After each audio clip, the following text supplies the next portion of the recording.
Alright, so I had already started the video, recorded most of it, but I did forget to do one thing, and that's at the very end of the vlog. So if you guys get all the way to that, you'll get to hear what I talked about. But otherwise, guys, stay tuned to the vlog. We're going to start right now. Bye. Good morning, guys. What's going on? We're up here at Pittsburgh. We're going to be loading up today.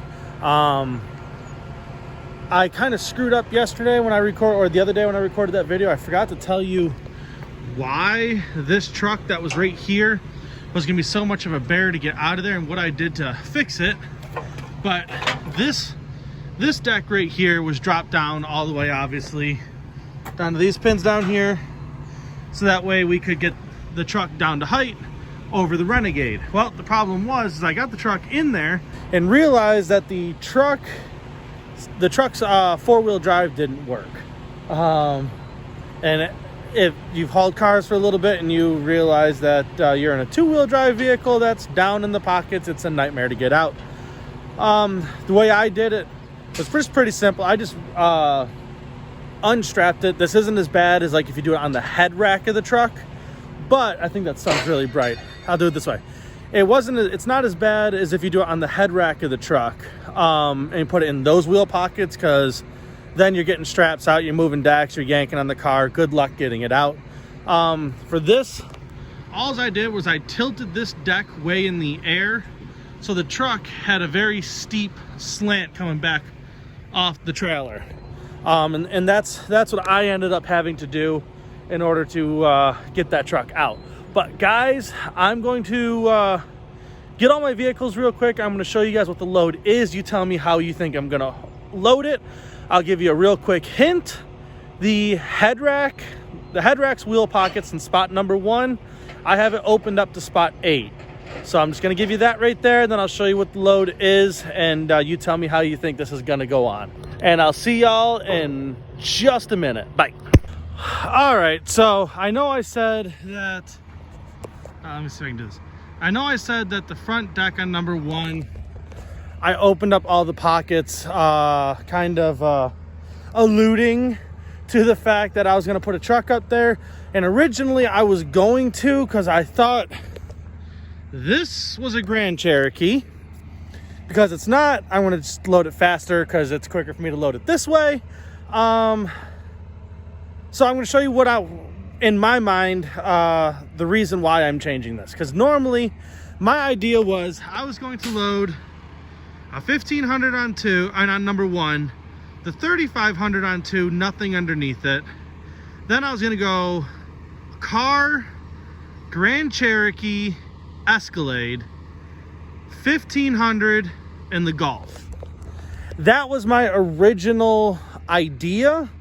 But looking at what I have now, I'm not going to do that. What I'm actually gonna do is I'm going to load the Cherokee, then the Escalade over the Accord.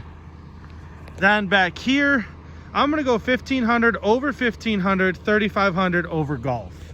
Because I was just expecting this to be kind of a larger load per se, and I was just gonna get the trucks out of the way by putting them in the easy spots on the trailer like I normally do. But instead, I'm going to throw Cherokee on number 1, Escalade on number 2, because I can hang off the back of this on the number 2 deck, and because I have 2 trucks here, I can leave that deck. That sun sucks. I'm sorry about that, guys.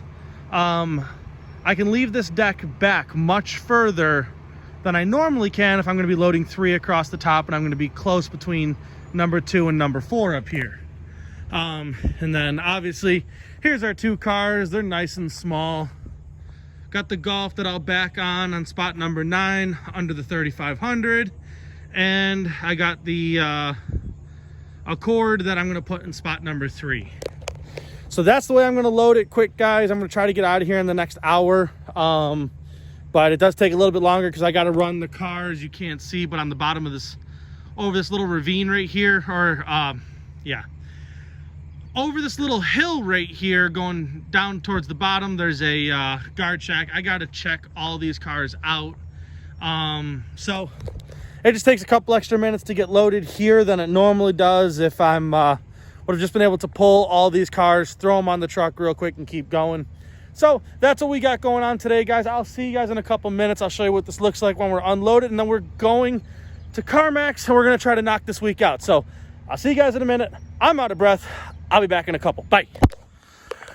All right, so we are gonna change this up again because that Jeep, for some reason, something's going on. It won't back up the trailer.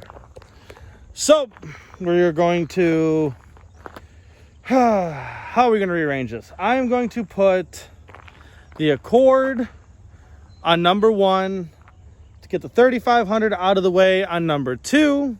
Back to the way I was going to do it with 1500 over 1500 on spot 4 and, well, you're close to me. I'm sorry about that. Spot 4 and spot 7 underneath.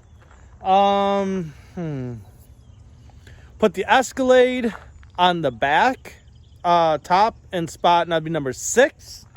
And then we'll throw the Golf behind the 1500 in spot 8, and I will be putting this Jeep on spot 9 because I can back it on, just get it just over the lip there. Hopefully I don't need to run a strap underneath it and pull on it and walk it up that way, but we'll get it on, even if I got to go drive down the hill and get a running start at it.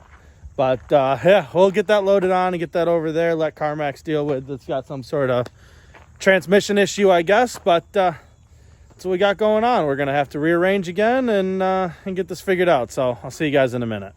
All right, so before I strap this all down, you'll see all my straps on the ground. I wanted to make sure that this was going to come down to height, because I don't know why.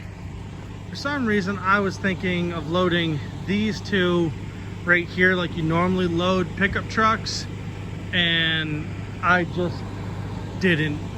I don't know. I forgot that I had to put 3 under here, but F-150 or 1500, 1500, little Golf, and the Jeep under the Escalade, that all fit. Everything came down to height. This is my tallest unit at it's at 13.7, but I'm not going to get any closer to the roof on that pickup truck because I'd like to not damage it, but I should be able to run fine. Obviously got the Accord up front and the truck back here.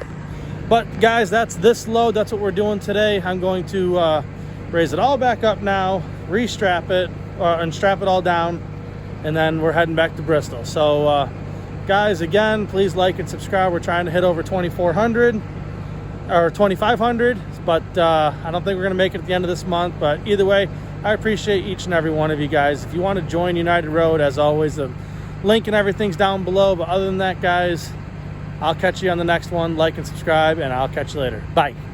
All right, if you stuck around to the very end of this video, I greatly appreciate it. I'm going to show you one other thing that I meant to talk about that I forgot to, but it's right here. On these Escalades, park, you're going to be just behind the, just behind your pull-out truck pocket here. You're going to be just behind it here with the back tires and just in front of it with the front tires. Nice thing is you get to open the truck pockets when you're putting an SUV under these things, and you get to make height nice and easily. I know for me, I didn't really ever think about that when I first started, when I was hauling trucks with this thing, is putting SUVs like that the same way you would normally put a truck. You can tell opening that up really gives you the extra couple inches that you need to get down to height.